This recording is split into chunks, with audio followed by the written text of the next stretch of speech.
This episode was sponsored by our patrons, Anna M., Cindy Henderson, Catherine Vogel, Kim Hokinson, Julie Gray, Bree Smith, Robin Brown, Janelise Cannon, Heather McKinnon, Jamie Lang, Maria Sanchez, Valerie Jacobson, Jill Harrigan, Michaela Frew, Chantel Oliver, and Caitlin McTaggart. Thank you so much for being our sponsors. We couldn't do it without you.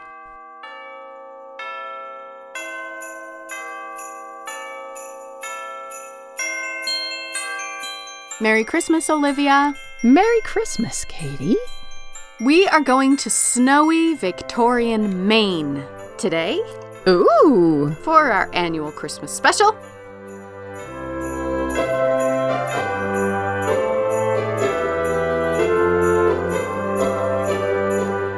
I always love making these. It just gets me in the right mood. Ever since living in England, I've just been a huge fan of the Christmas special.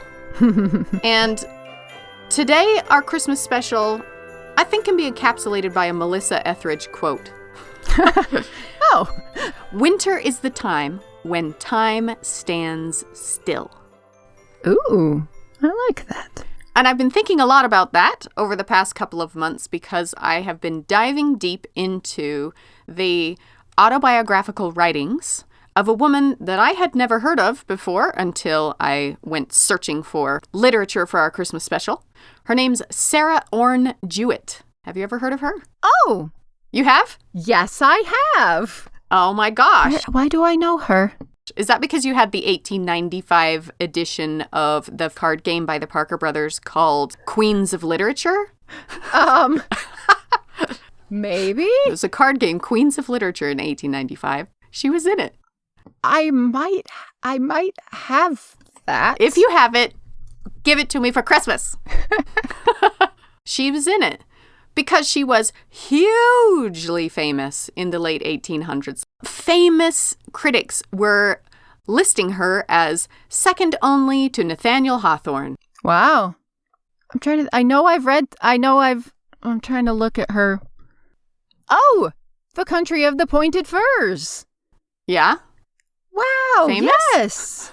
Oh. I've read that, and I've read, A Country Doctor? Yes. Yes! She's wonderful. The Country Doctor is her favorite book that she wrote. And that is autobiographical because her father was a country doctor in Maine, and she spent her childhood traveling around with him in his wagon, watching him serve the country folk of Maine, and he's the one, she says, who taught her to observe and connected her to the world. So at first I was thinking I might read some excerpts from A Country Doctor. It is glorious.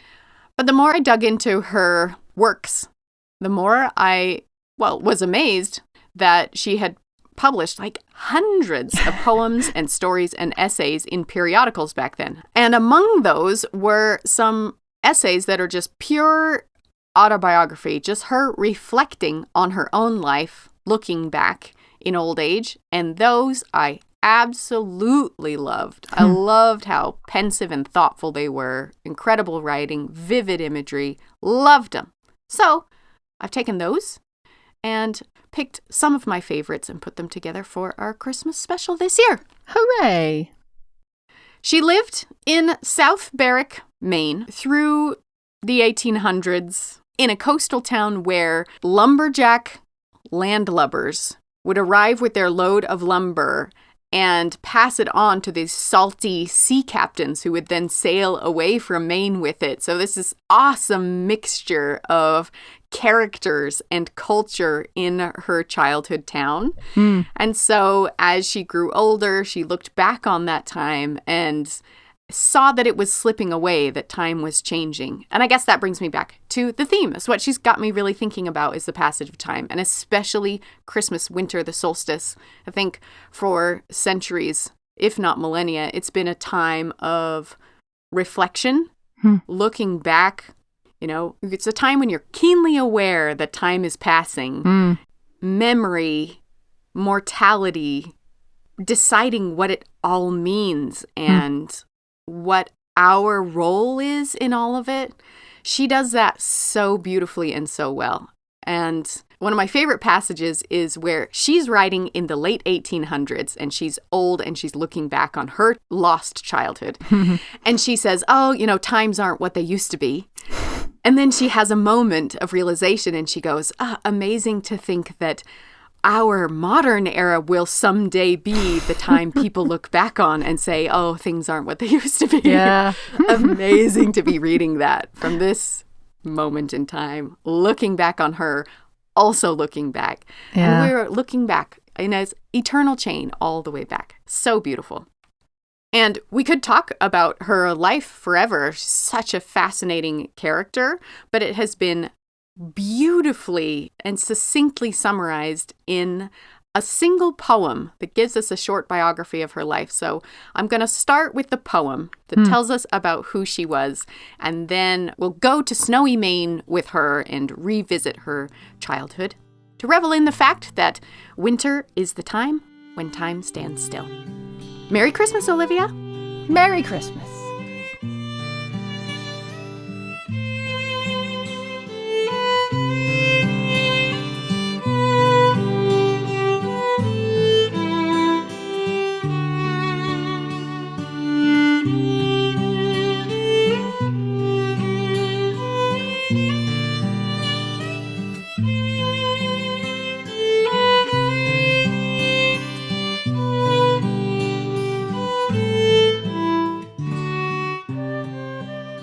Sarah Orne Jewett by Anne Struthers. In the country of pointed firs, Sarah Orne Jewett was taught to eat cake while wearing white gloves. She didn't like boys. Her sister's sharp elbows nudged her at parties when she stared at pretty girls. She listened to grandmother's stories, to the lame scrub woman's life, harsh as lye soap, to the egg lady, shoulders humped like a chicken's, to Granny Smith, who kept a vegetable patch, spoke poverty, and lived granite. She wrote their lives every morning at her desk, in the wide upstairs hall overlooking the secret woods. With her first royalties, bought a fast thoroughbred named Sheila, galloped across the fields, whipping the air. After 30, took up with Annie Fields. The neighbors said they had a Boston marriage. Her ice skates hung above the green mantel in her stark bedroom, except in winter when she engraved the pond with their sharp blades, a lantern fastened to her left wrist for night skating. Her sisters watched her from the great windows of the house, writing bold yellow sentences on the dark.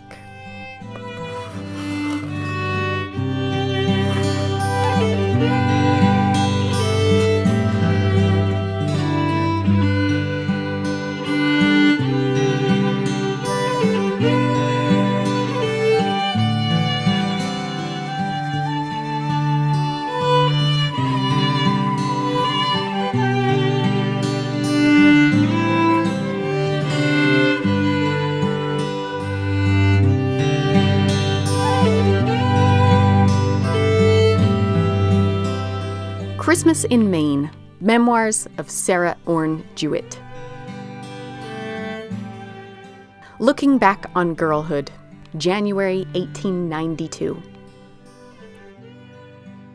In giving this brief account of my childhood, or to speak exactly, of the surroundings which have affected the course of my work as a writer, my first thought flies back to those who taught me to observe and to know the deep pleasures of simple things, and to be interested in the lives of people about me.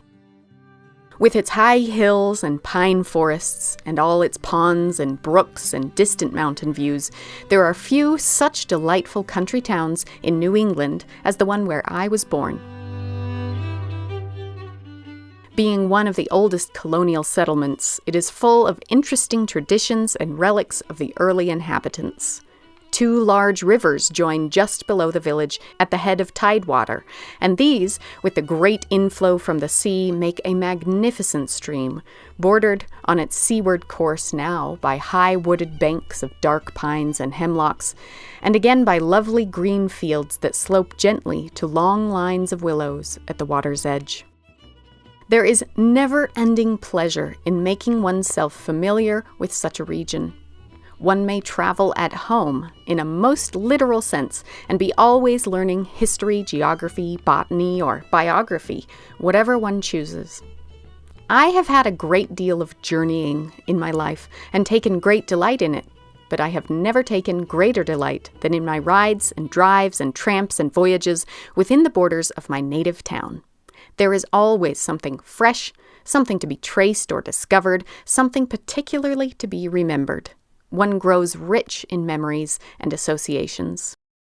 I believe that we should know our native towns much better than most of us do, and never let ourselves be strangers at home, particularly when one's native place is so really interesting as my own. Above tidewater, the two rivers are barred by successive falls. You hear the noise of them by night in the village like the sound of the sea, and this fine water power so near the coast, beside a great salmon fishery famous among the Indians, brought the first English settlers to the town in 1627. I know some families who still live upon the lands which their ancestors bought from the Indians, and their single deed still bears all the queer signatures. I was born in a pleasant old colonial house built near 1750 and bought by my grandfather 60 or 70 years ago when he brought his household up the river to Berwick from Portsmouth. He was a sea captain and had run away to sea in his boyhood and led a most adventurous life, but was quite ready to forsake seafaring in his early manhood. For many years, he kept and extended his interests in shipping, building ships, and buying large quantities of timber from the northward and eastward and sending it down the river and so to sea. The business was still in existence in my early childhood, and the manner of its conduct was primitive enough, the barter system still prevailing by force of necessity. Those who brought the huge sticks of oak and pine timber for masts and plank were rarely paid in money, which was of comparatively little use in remote and sparsely settled districts. When the sleds and long trains of yoked oxen returned from the river wharves to the stores, they took a lighter load in exchange of flour and rice and barrels of molasses, of sugar and salt and cotton cloth, and raisins and spices and tea and coffee, in fact all the household necessities and luxuries that the northern farms could not supply. So, I came in contact with the up-country people as well as with the sailors and shipmasters of the other side of the business. I used to linger about the busy country stores and listen to the country talk. I heard the greetings of old friends and their minute details of neighborhood affairs, their delightful jokes and Munchausen-like reports of tracts of timber pines ever so many feet through at the butt. When the great teams came in sight at the head of the village street, I ran to meet them over the creaking snow, if possible to mount and ride into town in triumph. But it was not many years before I began to feel sorry at the sight of every huge lopped stem of oak or pine that came trailing along after the slow-stepping, frosted oxen. Such trees are unreplaceable.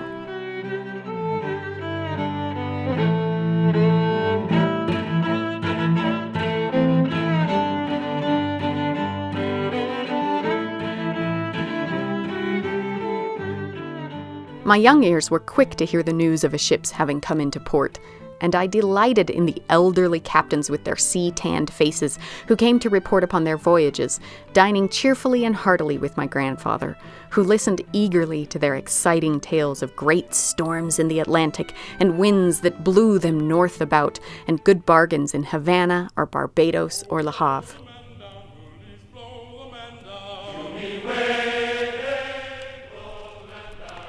I listened as eagerly as anyone. This is the charming way in which I was taught something of a fashion of a life already on the wane, and of that subsistence upon sea and forest bounties which is now almost a forgotten thing in my part of New England.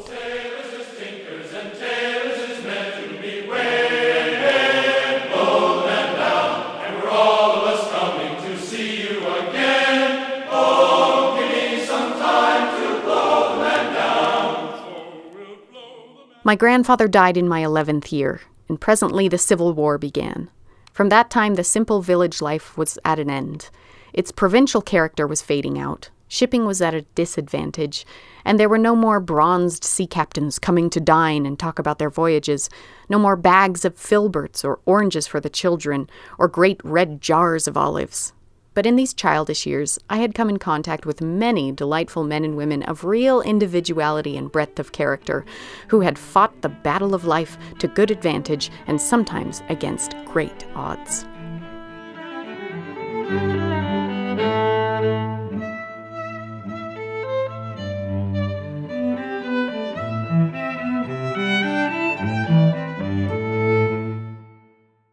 In these days, I was given to long childish illness, and it must be honestly confessed, to instantly drooping if ever I were shut up in school. I had apparently not the slightest desire for learning, but my father was always ready to let me be his companion in long drives about the country.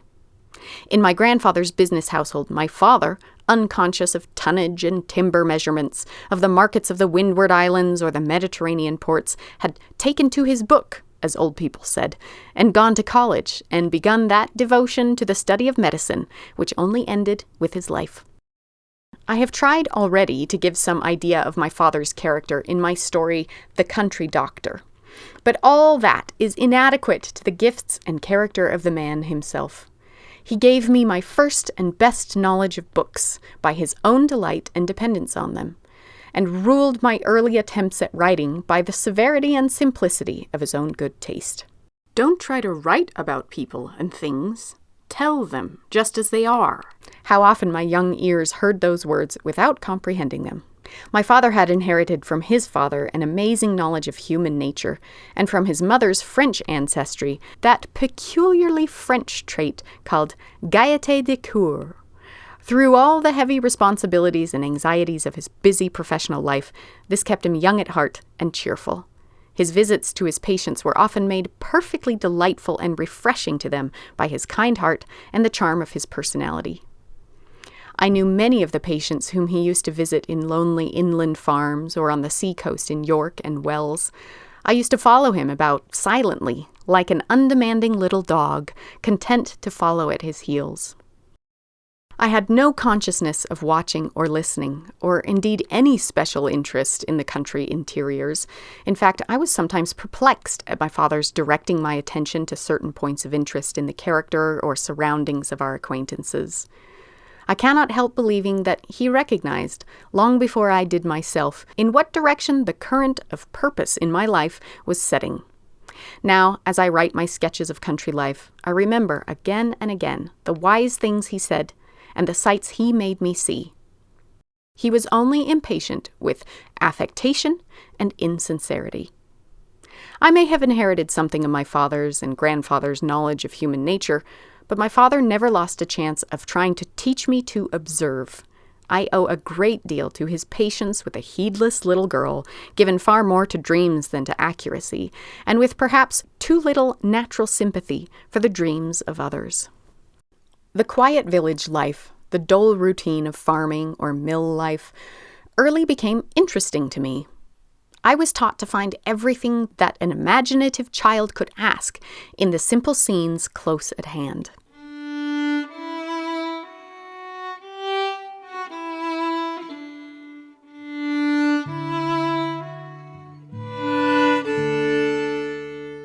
I say these things eagerly because I long to impress upon every boy and girl this truth, that it is not one's surroundings that can help or hinder. It is having a growing purpose in one's life to make the most of whatever is in one's reach. If you have but a few good books, learn those to the very heart of them. Don't for one moment believe that if you had different surroundings and opportunities, you would find the upward path an easier climb. One condition is like another, if you have the determination and the power to grow in yourself.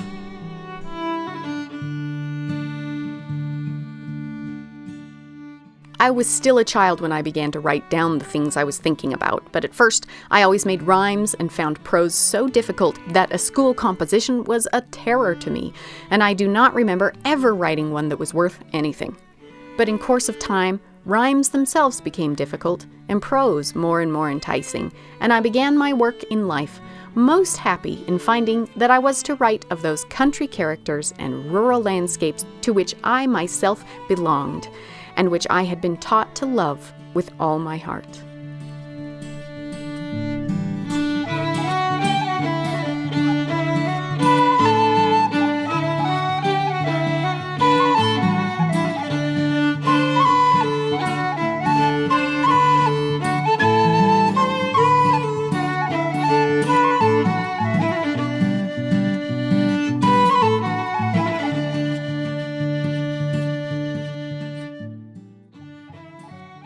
Country Byways, 1881.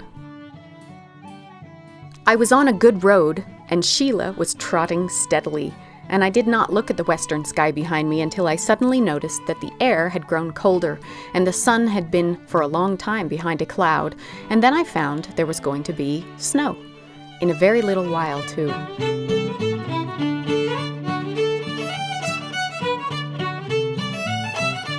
I was in a thinly settled part of town, and at first I could not think of any shelter until I remembered that not very far distant there was an old house with a long sloping roof, which had formerly been the parsonage of the North Parish. There had once been a church nearby. It had been for many years the house of an old minister, of widespread fame in his day. I had always heard of him from the elderly people, and I had often thought I should like to go into his house, and had looked at it with great interest. But until within a year or two, there had been people living there. I had even listened with pleasure to a story of its being haunted, and this was a capital chance to take a look at the old place, so I hurried toward it.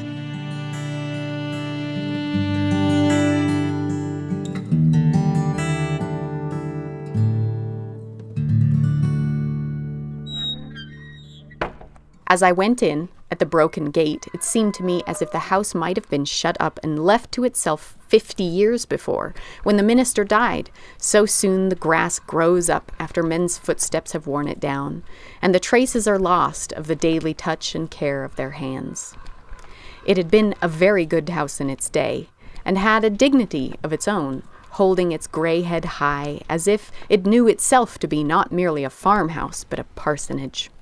The roof looked as if the winter's weight of snow might break it in, and the window panes had been loosened so much in their shaking frames that many of them had fallen out on the north side of the house and were lying on the long grass underneath, blurred and thin, but still unbroken.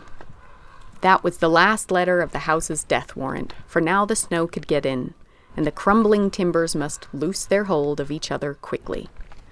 I had found a dry corner of the old shed for the horse, and left her there, looking most ruefully over her shoulder at me as I hurried away, for the snow had already begun to fall down in earnest. I was not sorry when I found that somebody had broken a pane of glass in the side light of the front door near the latch, and I was very pleased when I found that by reaching through it I could unfasten the great bolt and let myself in, as perhaps some tramp in search of shelter had done before me. However, I gave the blackened brass knocker a ceremonious rap or two, and I could have told by the sound of it, if in no other way, that there was nobody at home. I looked up to see a robin's nest on the cornice overhead, and I had to push away the withered hop vine which was trying to cover up the door. It gives one a strange feeling, I think, to go into an empty house so old as this. It was so still there that the noise my footsteps made startled me, and the floor creaked and cracked as if someone followed me about. There was hardly a straw left or a bit of string or paper, but the rooms were much worn. The bricks in the fireplace were burnt out, rough and crumbling, and the doors were all worn smooth and round at the edges. The best rooms were wainscoted, but upstairs there was a long, unfinished room with a little square window at each end, under the sloping roof, and as I listened there to the snow, I remembered that I had once heard an old man say wistfully that he had slept in just such a linter chamber as this when he was a boy, and that he could never sleep anywhere now so well as he used to sleep up there while the snow fell on the roof just over his bed. Downstairs I found a room which I knew must have been the study. It was handsomely wainscoted, and the finish of it was even better than that of the parlor. It must have been a most comfortable place, and I fear the old parson was luxurious in his tastes and less ascetic, perhaps, than the more puritanical members of his congregation approved. There was a great fireplace with a broad hearthstone, where I think he may have made a mug of flip sometimes. And there were several curious, narrow little cupboards built into the wall at either side, and over the fireplace itself 2 doors opened, and there were shelves inside, broader at the top, as the chimney sloped back. I saw some writing on one of the doors and went nearer to read it. There was a date at the top, 1802. and his reference had had a good quill pen and ink which bravely stood the test of time. He must have been a tall man to have written so high. I thought it might be some record of a great storm or other notable event in this house or parish, but I was amused to find that he had written there, on the unpainted wood, some valuable recipes for the medical treatment of horses. It is useful for a sprain, and for a cough. Take of elecampane, and so on.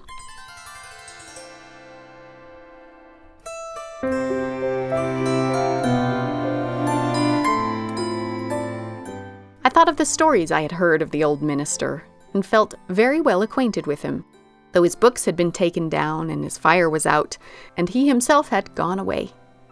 There were old people living who had told me that nobody preaches nowadays as he used to preach, and that he used to lift his hat to everybody, that he liked a good dinner, and always was kind to the poor.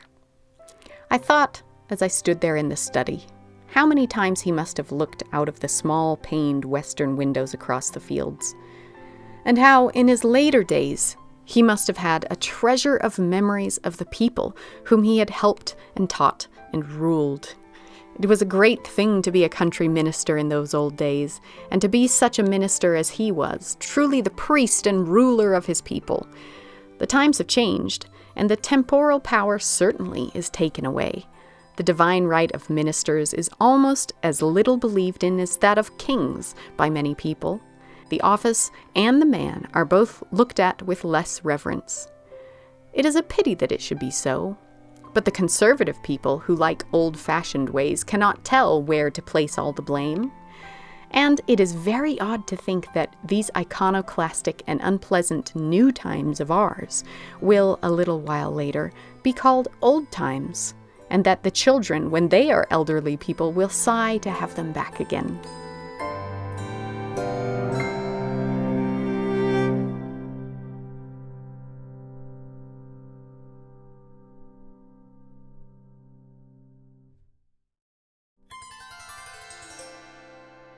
I was very glad to see the old house, and I told myself a great many stories there, as one cannot help doing in such a place. There must have been so many things happen in so many long lives which were lived there. People have come into the world and gone out of it again from those square rooms with their little windows, and I believe if there are ghosts who walk about in daylight, I was only half deaf to their voices, and heard much of what they tried to tell me that day. The rooms which had looked empty at first were filled again with the old clergymen who met together with important looks and complacent dignity, and eager talk about some minor point in theology that is yet unsettled, the awkward smiling couples who came to be married, the mistress of the house, who must have been a stately person in her day, the little children who, under all their shyness, remembered the sugar plums in the old parson's pocket. All these, and even the tall Christmas tree that must have stood in the entry, were visible to my mind's eye. And I even heard a sermon from the old preacher who died so long ago on the beauty of a life well spent.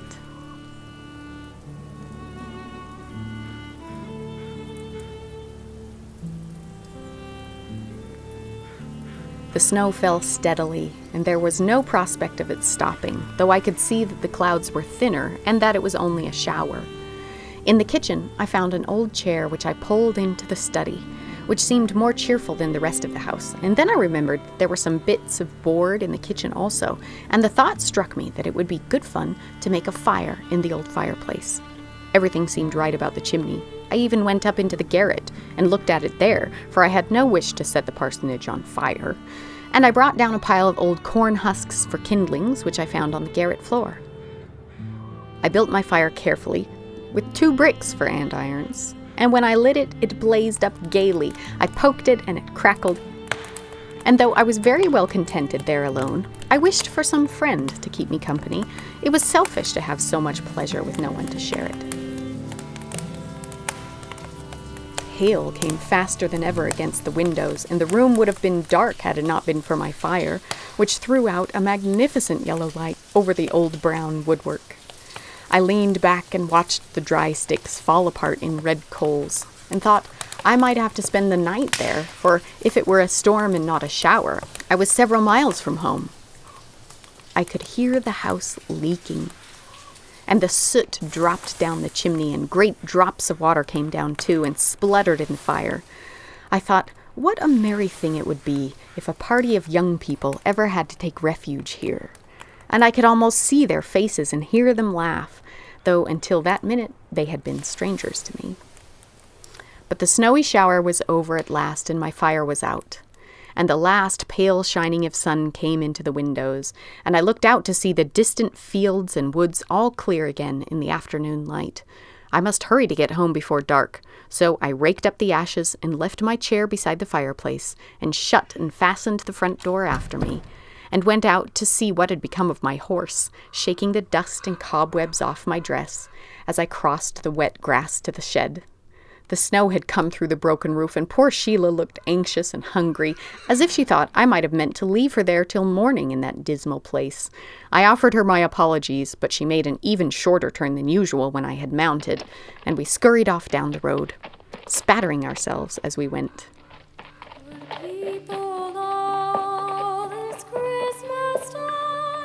I hope the ghosts who live in the parsonage watched me with friendly eyes, and I looked back myself to see a thin blue whiff of smoke still coming up from the great chimney. I wondered who it was that had made the first fire there, but I think I shall have made the last. Near Bethlehem did shepherds keep their flocks of lambs and feeding sheep, to whom God's angels did appear, which put the shepherds in great fear. Arise and go, the angels said, to Bethlehem, be not afraid, for there you'll find this happy morn, a princely babe, sweet Jesus born.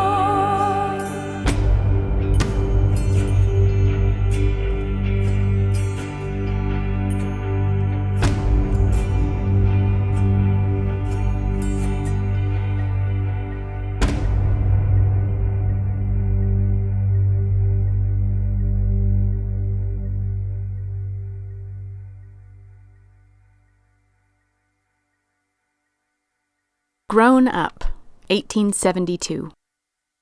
I stood by the window the other evening, and looking out at the snow and the moonlight, I forgot the last 10 years and wondered why it was my eyes were opposite such high panes of the window when the lower ones were so much more appropriate for my age and stature.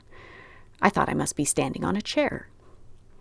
It was Christmas time, one of those times when grown people can successfully play at being children.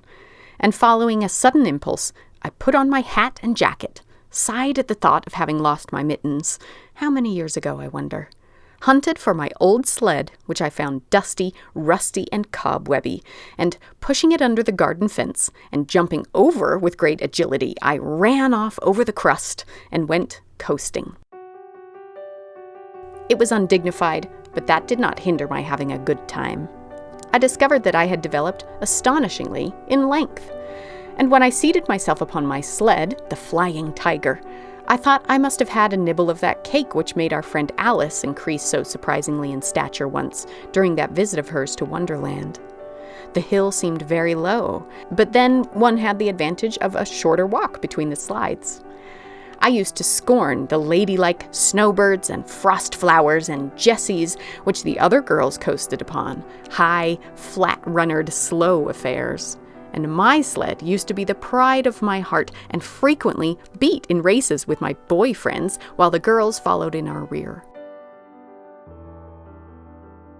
Everything seemed so familiar. The moon looked at me with the same expression. The Flying Tiger had not grown old. The snow had drifted in the same places, and I had to take care not to run against the same big apple tree which stood provokingly in the way. I laughed aloud at remembering that one of my friends owes a striking one-sidedness of his nose to running into that very tree, and how we escorted the future ornament of the bar home to his afflicted mother, how all pain and disfigurement were forgotten by him in the joy of staying at home from school while the rest of us wearily toiled through some hard pages in fractions.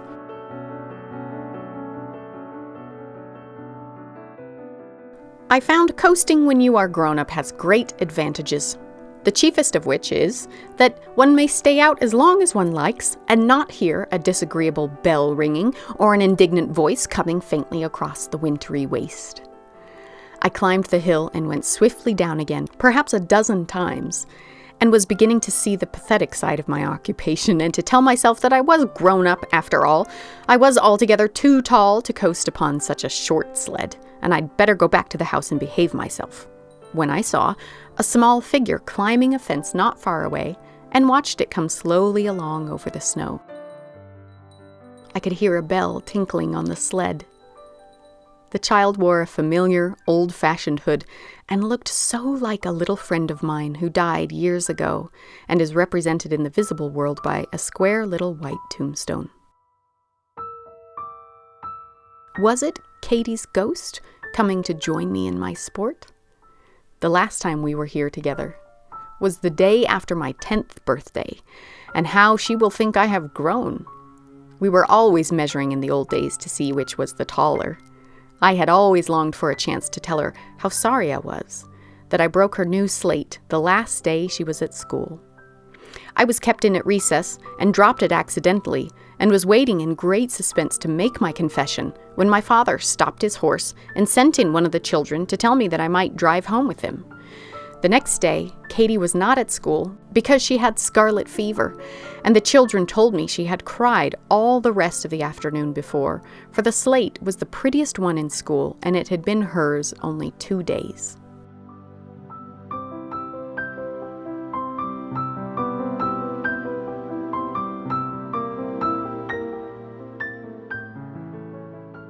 But it was not a ghost after all, merely a small girl, the daughter of a neighbor of ours. She came more and more slowly as she saw, with greater distinctness, the size of the supposed child whom she had seen from afar and come to join. I called to her to come and try a race with me, and recognizing my voice, her anxiety was relieved, and we were very merry for the next half hour, until I said I was tired and must go home.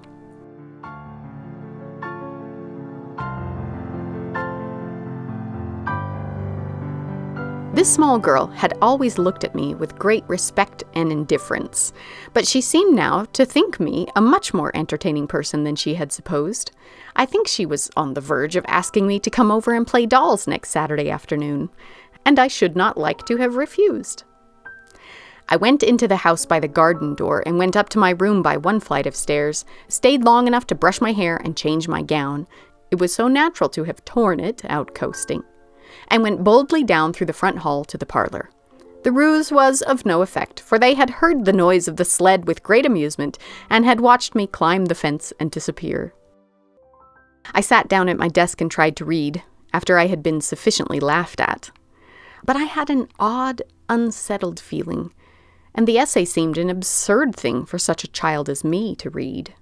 It was mysterious how old and large a person my younger sister had suddenly become, when so little while ago she was altogether too young to go coasting at all and never sat up after 7.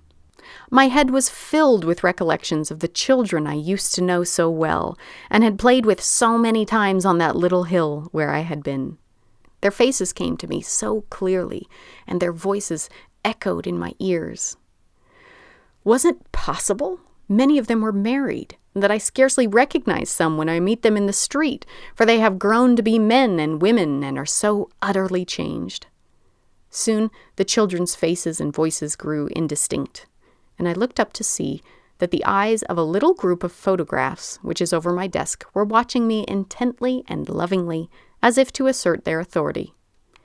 They are most estimable young women, and it is rather pleasant to be grown up after all. This may be an undesirable habit of mine, wishing for glimpses of my old self to face in the sunlight and shadow of the old days. It may be foolish when I am so delighted if anything reminds me of some thought or incident of my pleasant childhood, but I hope I shall never outgrow it. Most of the days which we were sure would always be the clearest pictures in our minds soon become indistinguishable, as when we walk away from a field full of daisies and clover in June and look back to see merely the colors and the lights and shadows, but not the separate flowers.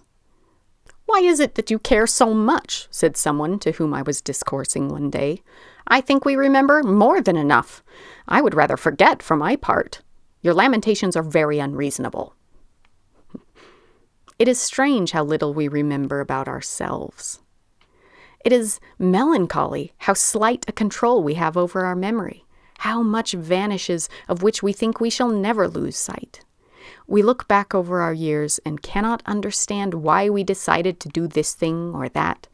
We have no more idea what happened during entire weeks and months than if we had spent them in the delirium of fever. And the days that are lost to us were, some of them, decisive. Our minds were unusually busy and our hands hard at work. We remember an incident here and there. The sight of some face we used to know brings back some new recollection, but we feel that the best of our treasures are hidden away from us and have a certain sense that we are defrauded. There is a great advantage in all this, which is very easy to see, for if we had better memories, who knows how badly they might affect and influence our present lives, the life of today. We might be contented with thinking of our past pleasures and certainly be afraid of any activity or experiments in life because of the disappointments we encountered years before in similar cases. We may often say that it is a blessed thing that we lose the past in great measure. But, after all, we do not like to forget.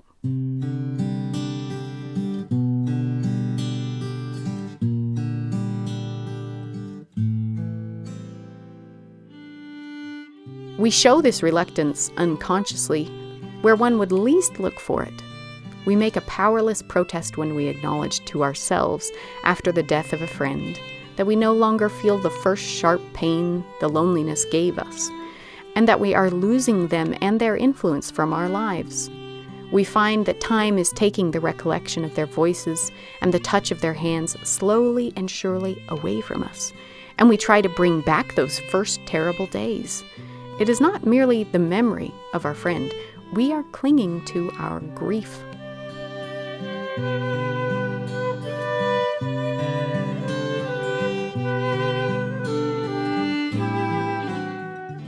We meet an old playmate once in a while and laugh over our reminiscences of childhood tricks and fun. And sometimes we realize how lasting and firm a grasp the little hands had upon our stronger ones, and that the little head began ways of thinking which never had been outgrown, that the light footprints of the busy feet can be followed all along that path where we still are walking.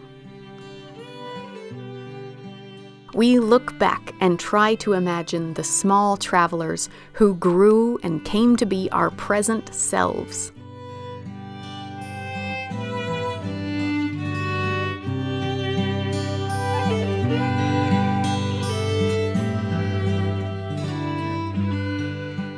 We think about you very tenderly, little friends, as if you were dead instead of grown up. We pity your weariness and your disappointments, and take great delight if we remember some day when the sun shone upon you and how simple and real all your pleasures were. When the road was smooth, we are so glad for you, though our smile is followed by a sigh. And we are very fond of the dear people who were kind to you. We wish we knew more about you. We are so sorry we have forgotten so many things. We did not mean to forget. Forgive us for so entirely disappointing your most cherished plans, and let the remembrance of the grand, brave people you meant us to be bear much fruit. And may we go home bearing among our sheaves a goodly number from the seed we planted in being kind.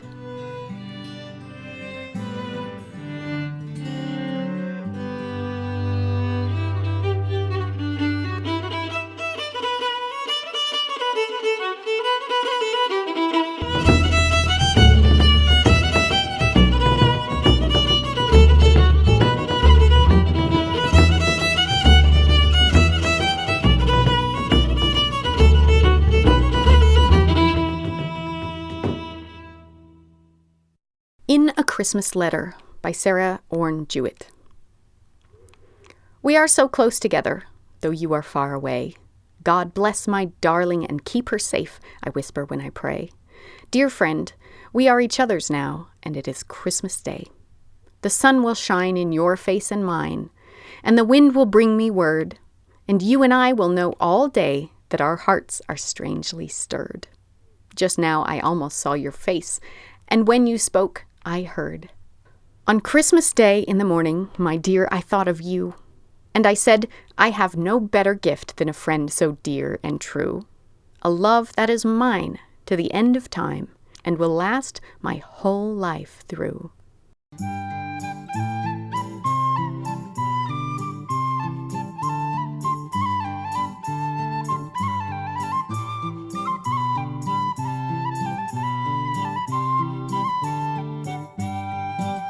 If you'd like to read more Sarah Orne Jewett, head to our website, What'sHerNamePodcast.com.